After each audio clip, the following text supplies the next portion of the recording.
നമസ്കാരം. ഇപ്പോൾ ഇവിടെ സിനിമാ രംഗത്ത് സൂപ്പർ സ്റ്റാറുകളായിട്ട് നമ്മൾ ഗണിച്ചിരുന്നത് മമ്മൂട്ടി, മോഹൻലാലിനെയൊക്കെയാണ്. ഇപ്പോൾ സൂപ്പർ സ്റ്റാർ അവരൊന്നുമല്ല. ഇപ്പോൾ അൻസിബ, ഇത്ര നാളും അതിൻ്റെ പേര് തന്നെ ആരും കേട്ടിട്ടുണ്ടായിരുന്നില്ല. ഇപ്പം അൻസിബ, ഇനി അവർക്കെതിരായിട്ട് നിൽക്കുന്ന ലക്ഷ്മി പ്രിയ, ഇത്തരം പേരുകളൊക്കെയാണ് ഇപ്പോൾ വളരെ വലിയ രൂപത്തിൽ ഉയർന്നു കേൾക്കുന്നത്. അൻസിബ ഹസൻ, പിന്നെ ഒരു ഉഷ ഹസീനയോ, ഇങ്ങനെ രണ്ടെണ്ണം ഉണ്ട്. ഇവരേത് സിനിമയിലേക്ക് അഭിനയിച്ചു എന്ന് എനിക്കറിയില്ല കേട്ടോ. പലരോടും ചോദിച്ചപ്പോൾ അവർ പറഞ്ഞു ഇന്ന സിനിമകളെ മുഖം കാണിച്ചിട്ടുണ്ടെന്ന് പറഞ്ഞു, അത്രമാത്രം. ഇതിനു മുമ്പുണ്ടായിരുന്ന ഒരുപാട് നടികൾ, ഇപ്പം തന്നെ നിലനിൽക്കുന്ന നടികളുണ്ടല്ലോ. കാവ്യ ഒരു കുട്ടിയുണ്ടല്ലോ, കല്യാണം കഴിച്ചത്, കാവ്യ മാധവൻ. അതെ, കാവ്യ മാധവൻ. അവർ തന്നെ മഞ്ജു വാരസ്യാർ, മഞ്ജു അവർ, അങ്ങനെയുള്ള ആൾക്കാരൊക്കെ ഉണ്ടല്ലോ. പാർവതി തിരുവോത്ത്.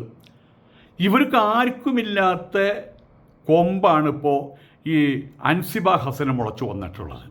അന്നേ ഞാൻ പറഞ്ഞൊരു കാര്യമുണ്ട് ഇതിൻ്റെ പുറകിൽ. എന്നെ സംബന്ധിച്ചിടത്തോളം സിനിമാ രംഗം നാളെ ഒറ്റ സിനിമ കൂടെ ഇറങ്ങുന്നില്ല എന്ന് ചോളൂ, എനിക്കതൊരു പ്രശ്നമുള്ള കാര്യമല്ല. ഇറങ്ങിക്കഴിഞ്ഞാൽ കോമഡി രംഗങ്ങളൊക്കെ ഈ യൂട്യൂബിൽ വരുമ്പോൾ കാണുന്നല്ലാതെ ഇവിടെ സിനിമ ഇല്ലാതായി കഴിഞ്ഞാൽ ഞാൻ ആത്മഹത്യ ചെയ്യാൻ പോകുന്നില്ല. സിനിമ എല്ലാവരും നോക്കി കാണുന്ന പോലെ ഇന്ന സിനിമ ഒന്നുമില്ലേ, കൊള്ളാം. അത് പലരും പറയുമ്പോൾ നമ്മൾ ഇതിനകത്ത് കാണുമ്പോൾ നമ്മൾ ചിലപ്പോൾ ചില കോമഡി രംഗങ്ങൾ കാണുമ്പോൾ ചിരിക്കും, അത്ര മാത്രമേ ഉള്ളൂ. പക്ഷേ ഇപ്പോൾ അതിനെക്കുറിച്ച് സംസാരിക്കുന്നത് സിനിമയെക്കുറിച്ചല്ല സംസാരിക്കുന്നത്. കേരളത്തെ കേരളമാക്കി മാറ്റുന്ന കുടിലതന്ത്രങ്ങൾ, അവിടെ ഹിഡൻ അജണ്ട, അതിനെക്കുറിച്ചാണ് സംസാരിക്കുന്നത്. വ്യാപകമായ രീതിയിൽ എല്ലാ രംഗത്തും, വ്യവസായ രംഗത്താകട്ടെ, കൊച്ചു കച്ചവട രംഗത്തിലാകട്ടെ, അതല്ലെങ്കിൽ സാഹിത്യ രംഗത്താകട്ടെ, പിന്നെന്തായാലും പറയും സംഗീത രംഗത്തിലാകട്ടെ, രാഷ്ട്രീയത്തിലാകട്ടെ, എല്ലായിടത്തും ഇവർ ക്യാൻസർ പോലെ പടർന്ന് കയറുകയാണ്. ജനങ്ങളെ ഏറ്റവും പെട്ടെന്ന് ആകർഷിക്കാൻ കഴിയുന്ന, ജനങ്ങളുടെ വിചാരങ്ങളിലേക്ക് ഏറ്റവും കൂടുതൽ കടന്നു ചെല്ലാൻ കഴിയുന്ന ഒരു മാധ്യമമാണ് കലാരംഗം, പ്രത്യേകിച്ച് സിനിമ.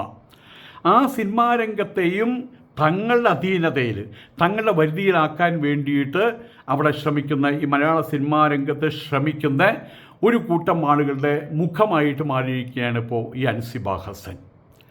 അവരെ സംബന്ധിച്ചിടത്തോളം അവർ ചെയ്യുന്ന ശരികളല്ലായ്മ ഒന്നും പുറത്തു വരില്ല. പക്ഷേ അവരെ എതിർക്കുന്ന ആളുകളെ മറ്റെല്ലാവരും കൂടി PR വർക്ക് എന്നുള്ളത് എനിക്ക് ഭയാനകമായിട്ടുള്ള സൈബർ അറ്റാക്ക് നടക്കുകയാണ് ചെയ്യുന്നത്. ഇതിപ്പോൾ ഇന്നിതിന് തുടങ്ങിയതല്ല. നമ്മുടെ കേരളത്തിൽ മാഫിയ സംഘങ്ങൾ തന്നെയുണ്ട്. മമ്മൂട്ടിയുടെ നേതൃത്വത്തിലുള്ള മട്ടാഞ്ചേരി മാഫിയ വളരെ കാലങ്ങൾക്ക് മുമ്പ് തന്നെ സന്ദീപ് വാര്യരൊക്കെ അതിനെക്കുറിച്ച് പറഞ്ഞ കളിയുണ്ടാക്കിയിട്ടുള്ളതാണ്. ആ മട്ടാഞ്ചേരി മാഫിയ അവരെ മറികടന്നുകൊണ്ട് കേരളത്തിലൊരു സിനിമ പിടിക്കാനോ സിനിമ പ്രചരിപ്പിക്കാനോ, സിനിമ ഇറങ്ങുന്ന സമയത്തെ തുടങ്ങും. മമ്മൂട്ടി എന്ന് പറയുന്ന ആളൊരു വയസ്സനാണ്, അയാൾക്ക് പ്രായമായിട്ടുണ്ട്. ഇന്നിപ്പോൾ പ്രായം എന്ന് പറഞ്ഞാൽ എൻ്റെ കുട്ടിക്കാലത്തൊക്കെ എനിക്കറിയാം, എൻ്റെ മുത്തച്ഛൻ്റെ 60ാം പിറന്നാൾ എനിക്കറിയാം. ആ സമയമായപ്പോഴേക്കും അദ്ദേഹം ഒരു വട്ടക്കണ്ണടയും, തലമുഴ എപ്പോഴും മുട്ടയടിക്കും, ഒരു കൊളസ ഒരു ജുബ്ബ പോലെ ഇട്ട്, മുട്ടിന് താഴെ മുള്ളും ചുറ്റിയിട്ട് ഒരു പട്ടിച്ചെരിപ്പിട്ട് അങ്ങനെ നടന്നിരുന്നത്. ഇന്ന് 60 വയസ്സുകാരൻ ചെറുപ്പക്കാരനാണ്. എല്ലാവരും അതെ. പക്ഷേ ഇവിടെ പറയുന്നൊരു കാര്യമുണ്ട്, ഒരു കൂളിംഗ് ഗ്ലാസ് വെച്ച് വന്ന് ഉടനെ തന്നെ അതിൻ്റെ പുറകിൽ എല്ലാ വിധത്തിലുള്ള ഇസ്ലാമിസ്റ്റുകളും വന്ന് അവിടെ തർപ്പണം കുളിക്കും. ഇതാ പുതിയ ലുക്കിൽ മമ്മൂക്ക വന്നിരിക്കുന്നു, മമ്മൂക്കയ്ക്ക് വീണ്ടും ചെറുപ്പമായിരിക്കുന്നു, മമ്മൂക്ക എന്തായാലും പറയും, മമ്മൂക്കയുടെ ക്ലാസ്മേറ്റുകളൊക്കെ മരിച്ചുപോയി തുടങ്ങി, അവർക്ക് വടി കുത്തി പിടിച്ചാൽ നടക്കുന്നത്. ഇയാൾക്ക് ബന്ധപ്പെട്ട പ്രത്യേകത, ഒരു 70 വയസ്സുകാരന് ഉണ്ടാകേണ്ടുന്ന എല്ലാ വിധത്തിലുള്ള പോരായ്മകളും അയാൾക്കുണ്ട്. പിന്നെ മറ്റൊരു കാര്യമുണ്ട്, ഇപ്പോഴത്തെ സ്ഥിതി എന്താണെന്ന് വെച്ചാൽ, പണ്ട് പല്ല് പോയാൽ പല്ല് പോയത് തന്നെയാണ്. പല്ല് പോയാൽ പിന്നെ തുളത്തയായി കഴിഞ്ഞു. ഇപ്പോൾ പല്ല് പോയാൽ പല്ല് മാറ്റി വയ്ക്കും. മൂക്ക് അത് നീളം കൂട്ടണോ, അതിനും യന്ത്രവൽക്കൃത മാർഗമുണ്ട്. നീട്ടം കുറയ്ക്കണോ, അതും ചെയ്യാൻ കഴിയും. അതുകൊണ്ട് അംഗപ്രത്യംഗം ഇനി കുറച്ചുകൂടി കഴിഞ്ഞാൽ തല വരെ മാറ്റി വയ്ക്കുന്ന അവസ്ഥ വരും. അതുകൊണ്ട് കയ്യിൽ പൈസയുള്ള ആൾക്കാർ പലപ്പോഴും ഇത്തരം പ്രയോഗങ്ങളിലൂടെ അവിടെ യഥാർത്ഥ വയസ്സ് 4-5 വയസ്സേയും കുറച്ച് കാണിച്ചു വരാം. അപ്പോൾ പറഞ്ഞു വരുന്നത്, ഇവിടെ ഒരു കൂട്ടം ആൾക്കാർ, ഇപ്പോൾ വെള്ളാപ്പള്ളി നടച്ച ഏറ്റവും വലിയ ഉദാഹരണമാണ്. അദ്ദേഹത്തിൻ്റെ SNDP കേരളത്തിൽ അങ്ങോളം മൂളം ഈച്ചൻ്റെ പേര് നുക്കൻ കൊള്ളതിൻ്റെ ശാഖകളുണ്ട്. പക്ഷെ അവരാരും വെള്ളാപ്പള്ളിയെ തൊട്ട് കളിച്ച അക്കളി തീക്കളി എന്ന് പറഞ്ഞാൽ ആരും പുറത്ത് വന്നിട്ടില്ല. അവരെല്ലാവരും പുറത്ത് വന്നു കഴിഞ്ഞാൽ അവർ നിരന്ന് നിന്ന് മൂത്രം വെച്ചാൽ മലപ്പുറം മൊത്തം ഒലിച്ചു പോകുന്നൊരവസ്ഥയുള്ളത്. പക്ഷേ ഈ മലപ്പുറത്തുള്ള മറ്റവന്മാർ ഇസ്ലാമിസ്റ്റുകൾ ഭയാനകമായിട്ടുള്ള സൈബർ അറ്റാക്ക് ആരൊക്കെയാണോ അവരുടെ അവരുടെ അവരുടെ അപ്രമാദിത്വത്തിന് നേരെ വിരൽ ചൂണ്ടുന്നത് അവർക്കെതിരെ പോട്ടെ. അവർ പറഞ്ഞു വരുന്നത് നടി അൻസിബ ഹസൻ, ഞാൻ അശ്രീകര ഹസൻ അൻസിബ ഹസൻ, അത്തരം പേരുകളൊന്നും നമുക്ക് പരിചയമില്ലല്ലോ. നമുക്ക് നാരായണി, ലക്ഷ്മിക്കുട്ടി, അനന്തലക്ഷ്മി ഇതൊക്കെയല്ലേ നമുക്ക് പരിചയമുള്ളൂ. അൻസിബ ഹസൻ്റെ അവിടെ നിന്ന് കിട്ടിയ പേരെന്നറിയില്ല, ഒക്കെ അറബി പേരുകളാണ്. അതിനെതിരെ ചില വെളിപ്പെടുത്തലുകളുമായിട്ട് നടി ലക്ഷ്മി പ്രിയ ഇറങ്ങിയിരിക്കുകയാണ്. അവരെ വെളിപ്പെടുത്തൽ അത് അവരുടെ വെളിപ്പെടുത്തലാണ് കേട്ടോ. അവർക്ക് തെളിവുകളുണ്ടായിരിക്കും. ഞാൻ വന്ന വാർത്തകൾ ഞാൻ നിങ്ങൾക്ക് പകർന്നു തരുന്നു. അതിൻ്റെ ഒരു ചുമതലയാണ്. കാരണം സിനിമാ രംഗവും അവിടെയും ഈ ഡോമിനേഷൻ നടക്കുന്നു എന്നുള്ളത് കൊണ്ട് ആ ഡോമിനേഷൻ നടത്തുന്ന അതിൻ്റെ പ്രധാന വക്താവായിട്ടുള്ള അൻസിബ ഹസൻ ആരാണ് എന്ന് ഇപ്പോൾ പല രൂപത്തിലും പല ഭാഗത്തിലും കേൾക്കുന്നുണ്ട്. ഒരു മേത്തച്ചി സിനിമാ രംഗത്തെ പരിപൂർണമായിട്ട് തങ്ങളുടെ പരിധിയിലെത്തിച്ച് നിർത്താൻ വേണ്ടി ഇസ്ലാമിസ്റ്റുകൾ രംഗത്തിറക്കിയിട്ടുള്ള ഒരു ഒരു ഒരു പടയാളി, ഒരു മുഖമാണ്. അതിൻ്റെ പുറകെ മറ്റുള്ള ആൾക്കാരാണ്. ആ ആളുകളെക്കുറിച്ച്, അത്തരം ആളുകളെക്കുറിച്ച് ഇപ്പോൾ അവിടെ ഒരു ടിനി ടോം എന്തോ പേര് വായിച്ചു ഓർമ്മ വന്നു. അയാൾ നേരത്തെ പറഞ്ഞാണ് ഇവരുടെ പ്രധാന പരിപാടി ആൾക്കാരെ വിളിച്ച് മതം മാറ്റലാണ്. ആ മതമാണ് നല്ലത്, നിങ്ങളുടെ മതം ഇങ്ങനെയല്ലേ, ഞങ്ങളുടെ മതം അങ്ങനെയാണ്, നിങ്ങളുടെ മതം ഇങ്ങനെയല്ലേ. ഏതോ ഒരു അമ്പലത്തിൻ്റെ സ്പോൺസർഷിപ്പേ അത് വേണ്ട. ഇപ്പോൾ പറയുന്നത് അമ്പലത്തിൻ്റെ പണം എന്തിനാണ് നമ്മൾ വാങ്ങിക്കുന്നത്, അതല്ല സംഭവം. അമ്പലത്തിൻ്റെ ഒരു മുദ്ര ഒരു കാരണവശാലും സിനിമയുടെ ഒരു ഭാഗത്തും വന്നു പോകരുത്. ആ രീതിയിലുള്ള വലുതായിട്ടുള്ള ഹിന്ദു വിരോധം അത് കയ്യേറി നടക്കുന്നൊരു പെണ്ണാണെന്ന കാലങ്ങൾ കൊണ്ട് മനസ്സിലായിട്ടുണ്ട്. ഇപ്പം അതേ അൻസിബ ഹസനെക്കുറിച്ച് നടി ലക്ഷ്മി പ്രിയ ചില കാര്യങ്ങൾ വെളിച്ചത്താക്കിയിരിക്കുകയാണ്. അതിലെ സത്യവാസ്തവ യാഥാർത്ഥ്യ വസ്തുതയൊന്നും എനിക്കറിയില്ല. അവർ പറഞ്ഞ ചില കാര്യങ്ങൾ. പിന്നെ നമുക്കൊരു കാര്യം പറയാൻ പറ്റും, കാറ്റൂതാതെ എല്ലാരെങ്കിലല്ലോ. ഇവിടെ എത്രയോ സിനിമാ നടികളുണ്ടായിരുന്നു, ഇപ്പോഴും എത്രയോ സിനിമാ നടികളുണ്ട്.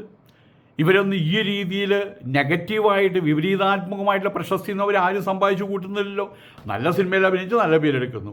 ഇപ്പോൾ അടുത്ത കാലത്ത് എന്താ അവരുടെ പേര്, നമ്മളുടെ പേര് ഉർവശിയും പിന്നെ പാർവതി തിരുവോത്ത് അനുഭവിച്ചൊരു സിനിമയുണ്ട്. അതിൻ്റെ ഒരു ഭാഗം ഞാൻ കണ്ടപ്പോൾ ഞാൻ അതിശയിച്ചു പോയി. ഇപ്പോഴും എത്ര ഉർവശി അഭിനയിക്കുന്ന കാണുമ്പോൾ എനിക്ക് തോന്നും, അതിനേക്കുള്ള അഭിനയം നന്നായിട്ട് എനിക്ക് അഭിനയിക്കാമല്ലോ. കാരണം അവർ ഒന്നും എന്തായാലും പറയുക, ഡയലോഗ് പറയുന്നു പോകുന്നു. അതിനെങ്ങനെയാണ് ലക്ഷങ്ങൾ വാങ്ങി കൂട്ടുന്നത്? നമ്മളൊക്കെയാണ് വികാരം കൊണ്ട് കണ്ണക്കും ചോമിപ്പിച്ച് ഡയലോഗ് പറയും നമ്മൾ. അപ്പോൾ നമുക്ക് തോന്നുന്നുണ്ട് അവരുടെയൊക്കെ ആ കഴിവുകൾ. അതിന് അത്ഭുതമില്ല. അവരുടെ അമ്മ, അവരുടെ അച്ഛൻ, അവരുടെ ചേച്ചിമാരൊക്കെ ഈ രംഗത്തായിരുന്നല്ലോ. എനിവേ ഞാൻ പറഞ്ഞു വരുന്നത്, അവരെല്ലാവരും അഭിനയത്തിൻ്റെ മഹത്വം കൊണ്ട്, അഭിനയത്തിൻ്റെ ചാരുത കൊണ്ട് പേരും പെരുമയെടുത്ത ആൾക്കാരാണ്. പക്ഷേ ഇവിടെ സ്ഥിതിയല്ല. ഇവിടെ കുത്തിത്തിരിപ്പ്, ഇസ്ലാമികവൽക്കരണം, മതം മാറ്റൽ, കൺവെർഷൻ പ്രോഗ്രാം, ഇങ്ങനെയുള്ള ജിഹാദി പരിപാടി തന്നെ അതുമായിട്ടാണ് ഈ പെണ്ണ് അൻസിബ ഹസൻ ഇപ്പോൾ രംഗത്ത് വന്നിട്ടുള്ളത്. അത് ചോദ്യം ചെയ്യപ്പെടേണ്ട കാര്യം തന്നെയാണ്. എല്ലായിടത്തും എല്ലാ രംഗത്തും അത് ചോദ്യം ചെയ്യപ്പെടണം. ഇപ്പോൾ രാഷ്ട്രീയ രംഗത്ത് നമ്മളെല്ലാവരും കാണുന്നുണ്ട്, BJPക്ക് അവിടെ തിരുവനന്തപുരം കിട്ടി, തിരുവനന്തപുരത്ത് കോർപ്പറേഷൻ കിട്ടി. ആ തിരുവനന്തപുരം കോർപ്പറേഷനിൽ ഇളക്കി മറക്കാനുള്ള ശ്രമമായിട്ട് ഇപ്പോൾ UDFും LDFും ആലോചിച്ച് നോക്കണം. പാമ്പും കീരിയും ഇതിനേക്കാൾ ബെറ്റർ, അത്രയും ശത്രുത വെച്ച് പുലർത്തുന്നവർ ഈ ഒരു കാര്യത്തിന് BJPയെ തളർത്താൻ വേണ്ടിയിട്ട്. പക്ഷേ ഒരു കാര്യം ഉറപ്പാണ്, അത് തളർത്താൻ കഴിയില്ല. കാരണം ഇതുകൊണ്ട് എന്താ സംഭവിക്കുമെന്ന് അറിയാമോ? ഇത് വീണ് കഴിഞ്ഞാൽ പിന്നെ ഇലക്ഷൻ വരും. ഇലക്ഷൻ വന്നു കഴിഞ്ഞാൽ ഇപ്പോൾ ഇവർക്ക് 50 സീറ്റാണെന്ന് വെച്ചാൽ അത് 100 സീറ്റായിട്ട് മാറും. ഏതായാലും ഇവർ കാണിക്കുന്ന കൊള്ളരുതായ്മ ഈ ഒരു സാഹചര്യത്തിൽ, അതായത് കാറ്റുള്ളപ്പോൾ തൂറ്റുക എന്ന് പറയില്ലേ, കാറ്റുള്ള പഠിച്ചു വരെ തൂറ്റുക എന്ന ഏതൊരു ഭാഷയാണ് എന്ന് പറയുന്ന പോലെ ഇപ്പോൾ ഒരു വെടിവെച്ചാൽ വീഴും എന്നുള്ള രീതിയിലാണ് ഇപ്പോൾ UDFും രംഗത്ത് വന്നിട്ടുള്ളത്. BJP വീഴ്ത്താൻ ആരോട് കൂട്ടി അറിഞ്ഞിട്ടറിയോ? LDFിനോട്. ഇത് സ്ഥിരമായിട്ട് അങ്ങോട്ട് ആയിക്കൂടെ? UDF LDF കൂട്ടായ്മ ഇന്ത്യ യൂണിയൻ എന്ന് പറഞ്ഞൊരു പരിപാടിയിലോ, INDIA, അതിലിവർ 2 പേരുണ്ടല്ലോ. ആ കൂട്ടായ്മ അങ്ങോട്ട് കഴിഞ്ഞ ഇലക്ഷനിലും തുടരാമായിരുന്നല്ലോ. അപ്പോൾ BJP വീഴ്ത്തുക, അതിനുശേഷം പിന്നെ വീട് തമ്മിൽ അടിയാകും. അത് വേറൊരു കാര്യം. വെള്ളപ്പൊക്കം വരുമ്പോൾ എല്ലാ പാമ്പും കീഴും മരത്തിൻ്റെ മുകളിൽ കയറും. വെള്ളപ്പൊക്കം കഴിഞ്ഞാലോ തമ്മിൽ കടിപിടി കൂടും. അതാണ് ഇവിടെ കാണുന്നത്. അപ്പോൾ ഏതായാലും ഈ അൻസിബ ഹസൻ്റെ വ്യക്തിപരമായിട്ടുള്ള ചില കാര്യങ്ങൾ ലക്ഷ്മിപ്രിയ പറയുന്നത്, ഞാൻ വീണ്ടും പറയട്ടെ, ലക്ഷ്മിപ്രിയയുടെ അഭിപ്രായമാണ്. വീണ്ടും പറയട്ടെ, കാറ്റൂതാതെ അലാനങ്ങില്ല. അൻസിബ ഒരു മുഴുക്കുടിയത്തിയാണ്. ആ പെണ്ണിന് ഞാൻ സൗഹൃദ ആ കാലഘട്ടത്തിൽ സുഹൃത്തുക്കളായിരിക്കുമ്പോൾ ഞാൻ തന്നെ മദ്യം വാങ്ങിച്ചു കൊണ്ട് കൊടുത്തിട്ടുണ്ട്. ഒരു വ്യക്തിക്കൊപ്പം മുറിയിൽ നിന്ന് കണ്ടു. അത് ചോദ്യം ചെയ്തപ്പോൾ അൻസിബയുടെ പ്രതികരണം ഒട്ടും സുഖകരമായിരുന്നില്ല. അതെൻ്റെ ബ്രദറാണെന്നാണ് പറഞ്ഞത്. രാത്രി സമയത്ത് പ്രായപൂർത്തിയായിട്ടുള്ള പെങ്ങളുടെ ഒപ്പം ബ്രദർ തന്നെയാണെങ്കിൽ ബ്രദർ താമസിക്കും, ബ്രദറായിരുന്നില്ല. അപ്പോൾ ഇങ്ങനെയുള്ള ഗുരുതരമായിട്ടുള്ള ചില ആരോപണങ്ങളാണ് ഇപ്പോൾ ലക്ഷ്മിപ്രിയ ഒരു ഓൺലൈൻ ചാനലിലാണ് പറഞ്ഞിട്ടുള്ളത്, വെളിപ്പെടുത്തിയിട്ടുള്ളത്. ഇരുവരും ഒന്നിച്ചൊരു സ്ഥലത്ത് പോയ സമയത്ത് അവിടെ ഉണ്ടായ കാര്യങ്ങളെക്കുറിച്ചാണ് ഇപ്പോൾ ലക്ഷ്മിപ്രിയ ജനങ്ങളോട് പറഞ്ഞിട്ടുള്ളത്. ഇതിൽ നമ്മൾ മനസ്സിലാക്കുന്നത് രണ്ടും കൽപ്പിച്ച് രംഗത്ത് വരുന്ന ചില പെണ്ണുങ്ങളുടെ കൂട്ടത്തിൽ പെട്ടത്. അതിന് ഏത് പേരിട്ടാണ് വിളിക്കേണ്ടത് ഞാനിപ്പോൾ ആ പേര് പറയുന്നില്ല. അങ്ങനത്തെ സാധനങ്ങളാണ് ഈ അൻസിബ ഹസൻ അടക്കമുള്ള സാധനങ്ങൾ. അൻസിബ ഹസന് ഞാൻ മദ്യം വാങ്ങിച്ചു കൊടുത്തിട്ടുണ്ട്. ഏകദേശം രാത്രി 2 മണി വരെ ഈ മദ്യം കഴിച്ച് ഞങ്ങളിരുന്ന് സംസാരിച്ചിട്ടുണ്ട്. അന്ന് അൻസിബയുടെ മദ്യത്തിൻ്റെ ബില്ല് കൊടുത്തത് ഞാനാണ്. ശേഷം 3 മണിയോടുകൂടി എവിടേക്കോ അധികാലത്ത് പോകേണ്ടതുണ്ട്. അവരുടെ റൂമിൽ പോയി കുളിച്ച് ഫ്രഷായി വന്നു. ശേഷം തിരിച്ചു പോകാൻ വേണ്ടിയിട്ട് താഴെ എത്തിയപ്പോഴാണ് അൻസിബയുടെ മുറിയിൽ നിന്ന് ഒരുത്തൻ ഇറങ്ങി വരുന്നത് ഞാൻ കണ്ടത്. ഏതായാലും ബെല്ലടിക്കുന്നു. എന്നിട്ട് അൻസിബ വിളിച്ചിട്ട് ഫോണൊന്നും എടുക്കുന്നില്ല. 4 മണിക്കാണ് റൂമിൽ ആൾ വന്നിട്ടുള്ളത് എന്നെനിക്ക് മനസ്സിലായി. ഞാൻ വിളിച്ചിട്ടും അവൾ ഫോൺ എടുക്കുന്നില്ല. അല്പസമയം കഴിഞ്ഞതിന് ശേഷം അവൾ ജനിച്ചു വന്ന കുഞ്ഞിൻ്റെ നിഷ്കളങ്കതയോടുകൂടി വന്ന് വാതിൽ തുറന്നു, ഒന്നും അറിയാത്ത പോലെ. നോക്കുമ്പോൾ ആ വ്യക്തി അവിടെ അവരുടെ കട്ടിലിരിക്കുകയാണ്, മുഖം മൂടിയിട്ടാണ് ഇരിക്കുന്നത്. ഇതാരാണെന്ന് ഞാൻ ചോദിച്ച സമയത്ത് അതിനുള്ള മറുപടി കുറച്ച് ധാർഷ്ട്യത്തോടുകൂടിയാണ് മറുപടി പറഞ്ഞത്. അതെൻ്റെ ബ്രദറാണ്, ആങ്ങളെയാണ്. ആങ്ങളെ എന്തിനാണ് ഈ മുഖം മറച്ച് പെങ്ങളുടെ മുറിയിൽ വന്നിരിക്കുന്നത്? മാത്രമല്ല ഇത്രയും വലിയ പെങ്ങളുടെ മുറിയിൽ ആ സമയത്ത് രാത്രി 4 മണി സമയത്ത് അവിടെ വന്നാലും താമസിക്കാറില്ലല്ലോ. സ്വന്തം ആങ്ങളെ ആണെങ്കിൽ തന്നെ പോലും അത് സംഭവിക്കില്ലല്ലോ. ഉടനെ ഞാൻ ബ്രദറിൻ്റെ ആധാർ കാർഡ് തരാൻ പറഞ്ഞു. അപ്പോൾ പറയുന്നത് ഞങ്ങൾ 7 സ്റ്റാർ പോലെയുള്ള ഹോട്ടലിൽ ആണ് താമസിക്കാറുണ്ട്, ആരും ആധാർ കാർഡ് ചോദിക്കാറില്ല എന്ന്. മിഥിലാജ് എന്ന വ്യക്തിയാണ് ഈ വ്യക്തിയാണെന്നാണ് ഇയാൾ അവിടെ ഇരിക്കുന്ന ആളെ കുറിച്ചിട്ട് ലക്ഷ്മിപ്രിയ വെളിപാടാക്കിയിട്ടുള്ളത്. ഈ മിഥിലാജ് തന്നെയാണ് അന്ന് സ്റ്റേഷനിൽ വന്നതും. ഏത് സ്റ്റേഷനിലാണെന്ന് എനിക്കറിയില്ല. ഒരു പ്രമുഖ ചാനലിലെ പരിപാടിയുടെ പ്രോഗ്രാം പ്രൊഡ്യൂസറാണ് ഇദ്ദേഹമെന്നും ലക്ഷ്മിപ്രിയ വെളിപ്പെടുത്തി. അതേസമയം ക്ഷേത്രത്തിലെ ഫണ്ട് സ്വീകരിക്കുന്ന മറ്റൊരു പ്രശ്നം, ക്ഷേത്രത്തിലെ ഫണ്ട് സ്വീകരിക്കുന്നതിനെക്കുറിച്ച് അൻസിബ എതിർത്തു. ലക്ഷ്മിപ്രിയ മറ്റൊരു ചാനലിൽ സംസാരിച്ചു. ഒരു മതത്തിൻ്റെ ചിഹ്നം അവിടെ വരാൻ പാടില്ല എന്ന് അൻസിബ വാശി പിടിക്കുന്നത് എന്തിനാണെന്നാണ് ലക്ഷ്മിപ്രിയ ചോദിക്കുന്നത്. ഒരു മതത്തിൻ്റെ, ഹിന്ദു മതത്തിൻ്റെ ഒരു ചിഹ്നവും ഒരു ലാഞ്ചനയും സിനിമാ രംഗത്ത് പാടില്ല. ഇപ്പം പറയുന്നതല്ല, അയ്യോ അമ്പലങ്ങളുടെ പൈസ അമ്പലങ്ങൾക്കുള്ളതല്ലേ, അത് നമ്മൾ വാങ്ങിക്കാൻ പാടുണ്ടോ, അത് തെറ്റല്ലേ എന്ന് പറഞ്ഞ് തക്കിട തരികളെ കാണിക്കുകയാണ് ഇപ്പോൾ ഈ പെൺകുട്ടി ചെയ്യുന്നത്.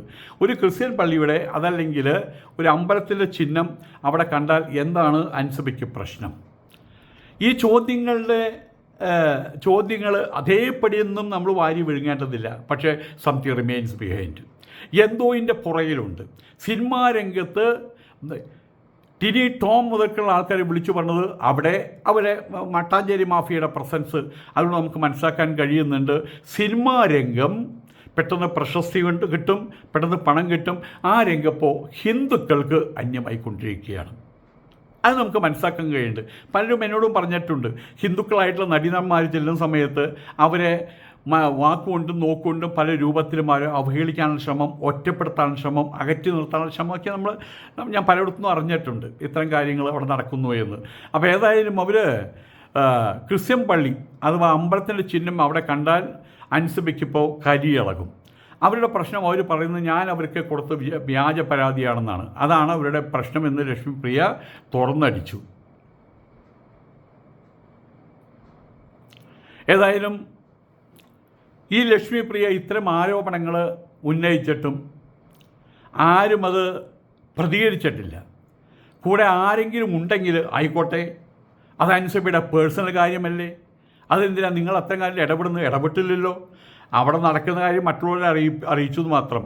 അത്ര വലിയ സുവർണ കന്യകയൊന്നുമല്ല, അത്ര വലിയ സ്ത്രീ രത്നമൊന്നുമല്ല എന്ന് ജനങ്ങളെ ബോധിപ്പിക്കേണ്ടതുണ്ട്. കാരണം ഒരു ഭാഗത്തു നിന്നിപ്പോൾ അൻസിബയെ വല്ലാത്ത രീതിയിൽ തങ്ങളുടെ PR വർക്കിലൂടെ വല്ലാത്ത സൈബർ ഇടങ്ങളിൽ, ഇസ്ലാമിക സൈബർ ഇടങ്ങളിൽ അൻസിബയെ ഒരു സ്വർഗ്ഗകുമാരിയായിട്ട് ഉയർത്തുന്ന ഒരു ശ്രമം നടക്കുന്നുണ്ട്.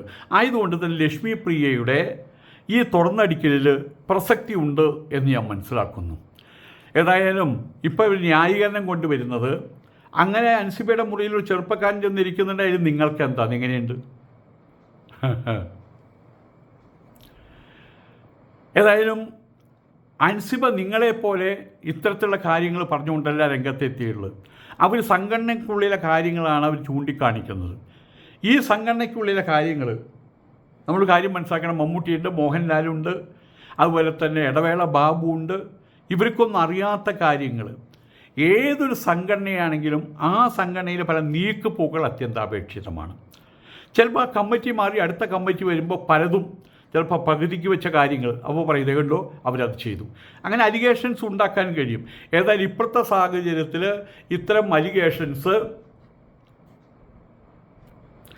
അലിഗേഷൻസ് ലക്ഷ്മി പ്രിയയുടെ പേരിലോ ശ്വേതമേനോൻ്റെ പേരിലോ കൊണ്ടുവരുന്നത് മറ്റൊന്നിനു വേണ്ടിയിട്ടല്ല, വെട്ടക്കാക്കി മാറ്റുക, സിനിമാ രംഗത്തെ വെട്ടക്കാക്കി മാറ്റുക. അതിനുശേഷം ഇവർക്ക് വെടക്കം തോന്നുന്ന ആളുകളെ മുഴുവൻ അടിച്ചു വാരി പുറത്ത് കളഞ്ഞതിന് ശേഷം അത് തനിക്കാക്കുക. That means വെടക്കാക്കി തനിക്കാക്കുക. ഇതാണ് ഇപ്പോൾ ചെയ്തുകൊണ്ടിരിക്കുന്നത്. ഏതായാലും അൻസിബയുടെ നിലപാടിന് വളരെയധികം പിന്തുണയാണ് ലഭിക്കുന്നത്. അത് സ്വാഭാവികമാണ്. കേരളത്തിൻ്റെ ഇന്നത്തെ സാഹചര്യത്തിൽ ഈ മൊബൈലുകൾ എടുത്ത് രംഗത്തിറങ്ങിയിരിക്കുകയാണ് നമ്മളുടെ ഇസ്ലാമിക തീവ്രവാദികൾ. എവിടെയെങ്കിലും എന്തെങ്കിലും എപ്പോഴെങ്കിലും ഇസ്ലാം വിരുദ്ധമായിട്ട് അല്ലെങ്കിൽ പ്രോ ഹിന്ദുയിസമായിട്ട് ആരും രംഗത്ത് വന്നു കഴിഞ്ഞാൽ ഉടനെ തന്നെ പച്ചത്തെറി ഉപയോഗിച്ചുകൊണ്ട്, അതാണ് അവരുടെ ഏറ്റവും വലിയ ആയുധം, അത്തരം ആളുകളെ തകർക്കുക എന്നുള്ളതാണ്. ഞാനൊക്കെ അതിൻ്റെ രക്തസാക്ഷിയാണ്. ഞാൻ മാത്രമല്ല, മറ്റു പലരും. ഒരുപാട് ആൾക്കാരെ പേരെടുത്ത് പറഞ്ഞാൽ നിങ്ങൾക്ക് എല്ലാവർക്കും മനസ്സിലാവില്ല. പക്ഷേ ഒന്ന് ഞാൻ പറയാം, വെള്ളാപ്പള്ളി നടേശനെ അതേപോലെ ഏറ്റവും അവഹേളനാത്മകമായ രീതിയിൽ. അപ്പം ആയതുകൊണ്ട് തന്നെ ഇപ്പോൾ ആൾക്കാർ മുഴുവൻ രംഗത്തിറങ്ങിയിരിക്കുകയാണ്. അൻസിബ ഒരു സ്വർഗകുമാരിയാണ്, സതീരത്നമാണ്, സ്ത്രീരത്നമാണ്, ശീലാവതിയാണ്, സീതയാണ്, അവതാരമാണെന്ന് പറഞ്ഞു. ഏതൊരു പാർവതി ഒരു നടിയുണ്ട്, മാലാ പാർവതി, അവതാരമാണെന്നാണ് പറഞ്ഞത്. ഏത് രംഗത്താണെങ്കിലും അവരോടൊപ്പം കിടപിടിക്കാവുന്ന ഒരാൾ ഇപ്പോൾ ഈ ലോകത്തിലില്ലെന്ന് തന്നെ അവർ പറഞ്ഞു കഴിഞ്ഞിട്ടുണ്ട്. ഏതായാലും ലക്ഷ്മി പ്രിയ പറയുന്ന കാര്യങ്ങൾ ഇന്ന് അതിൻ്റെ പ്രസക്തി എത്രത്തോളം എനിക്ക് പറയാൻ പറ്റില്ല. പക്ഷേ നാളെ കഴിഞ്ഞ് മറ്റന്നാൾ കഴിഞ്ഞ് 4-ാം നാൾ അഥവാ അനധിവിദൂരമായിട്ടുള്ള ഭാവിയിൽ ആ ശബ്ദം വലിയ രൂപത്തിൽ പ്രകമ്പനം കൊണ്ടുകൊണ്ട് കേരളത്തിൽ മുഴങ്ങുന്നുള്ള കാര്യത്തിൽ യാതൊരു സംശയമില്ല. അത്രയും രൂക്ഷമായിട്ടാണ് ഇപ്പോൾ ഇവിടെ ജിഹാദിസം നടമാടുന്നത്. നമസ്കാരം.